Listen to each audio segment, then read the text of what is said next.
So why exactly were you guys on that hill or Well, mountain? because there was some reported enemy activity Okay. around the area, and there was a lot of enemy activity. Okay. Because once we landed, everybody deployed. We stayed with the command post on the hill, but a few hours after we had been there, somebody in the rear decided that they were going to bomb all around the hill in case there was any enemies, and so they decided to bring all the troops, all the Marines up on top of the hill. Well, they did their thing with their planes, but while all of us were up on the hills, it was just like a shooting gallery. Oh, so they saw you on top Yeah, of it. and they were already they had that hill zeroed in on their mortars and artillery, Oh, so okay. they was just shooting away, and it's just one of those wherever you shoot, you're gonna hit something. Yeah. So we're just blessed that I was blessed that I wasn't killed. Well, there were some guys with me. We knew we were gonna die.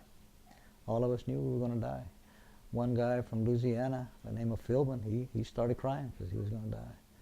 I remember I started saying prayers that I learned in Catholic school, Spanish prayers, and all I asked was for God to forgive me and to take my body back to my mom. That's all I wanted.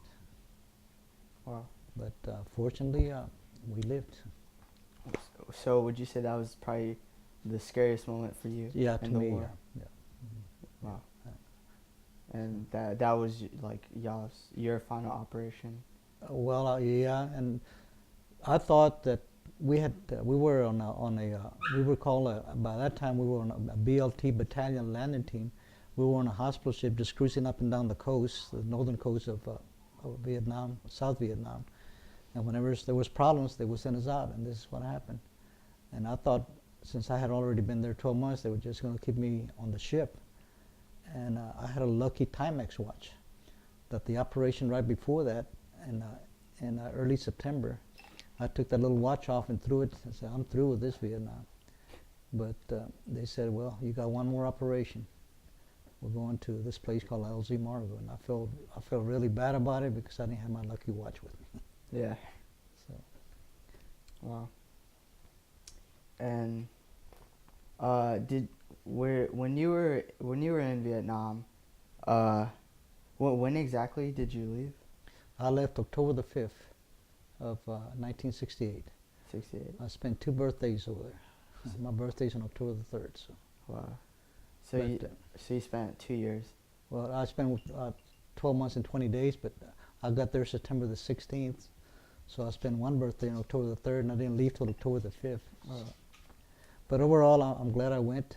You talk to men my age now the ones who didn't go, they said, well, I couldn't go. I was hurt. I was rated 4F. Something was wrong with me, or I was married. And even the ones who were in the military but didn't go to Vietnam, they feel bad about it because they're and I respect everybody from the military, but their standard answer or the standard comment is, if they would have sent me, I would have gone, and I'm sure they would have gone. So, to me, anybody who raised up their hand and signed on the dotted line and said, I will protect my country, there's no problem. Whether they pushed a pencil in the rear or whether they carried a rifle, we were all the same. So, I'm glad I participated. I'm glad I enlisted, and I'm glad I did my time. So if you could, you would go back to it. Well, if necessary, sure. I know when I came back, they were hurting for a radio man, so they asked me if I would re-enlist, and they would give me a little bonus and another stripe. But I had to go back and do the same thing I was doing. I said, no, I don't want to take a chance. And Yeah. I did my time over there, and it's somebody else's turn. Yeah. Well. Wow. If I would have been like sitting in the rear pushing a pencil or a safe area, then I would have possibly gone back. Well. Do you So yeah, that's about it. Anything? Are there any other parts of anything you learned while you were in Vietnam, like Well, about the culture maybe or anything? well, not really. Like, so most of our time was spent in the rear. I mean, I'm sorry, in the field. One time we were in a village, and it was early in my tour over there, and I learned that the Vietnamese really didn't want us there. We went to a little school, and we waved at the little kids, probably second, third graders, and we said, oh yeah, they're going to like us because we're here to defend their country and protect them, all that. And this was like early in my tour, and they did the universal sign for, you know, forget you. This is the universal. Yeah. So I thought to myself, whoa, we're not in the place where we're welcome. So Wow. after that, my attitude changed. That it was I needed to take care of myself because they didn't want us there. Was that in North Vietnam? Well, the Vietnam was at that time was divided into North and South Vietnam, Yeah. and there was the demilitarized zone, the DMZ, in between. So our time was spent right along the DMZ the whole time. So you guys were, when you visited that school, that was along the DM. Well, no, that was a little bit. Yeah, it was a place called Phu Bai. We had some combined action duty with the South Vietnamese Army, and we went to a village, and I said I thought that we were going to be greeted with grapes and everything and palm trees and all that. But Yeah. when I How would you feel your overall experience over there was? Was it how you expect? Overall experience in Vietnam that you went through, was it how you expected it to be?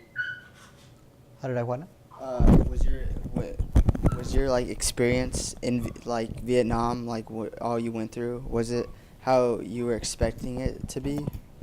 Well, I know it changed my life completely, and not well, it didn't change it completely. But there's an old saying, the war is over for me now, but the war will live within me forever. And that's the case with me. I think about it constantly, almost on a daily basis. It was quite an experience. So I guess you say that the war like followed you for the rest of your life. I guess. Yeah, it's you know, what I said, it's the war is over for me now, but the war will live within me forever. And Okay. I don't know who said that. Somebody a lot smarter than I am. Okay. Well, I appreciate it. I thank you. Thank you for your time. And You're welcome. just thanks. Okay. Sure, you're welcome. Yeah. I probably need to take off.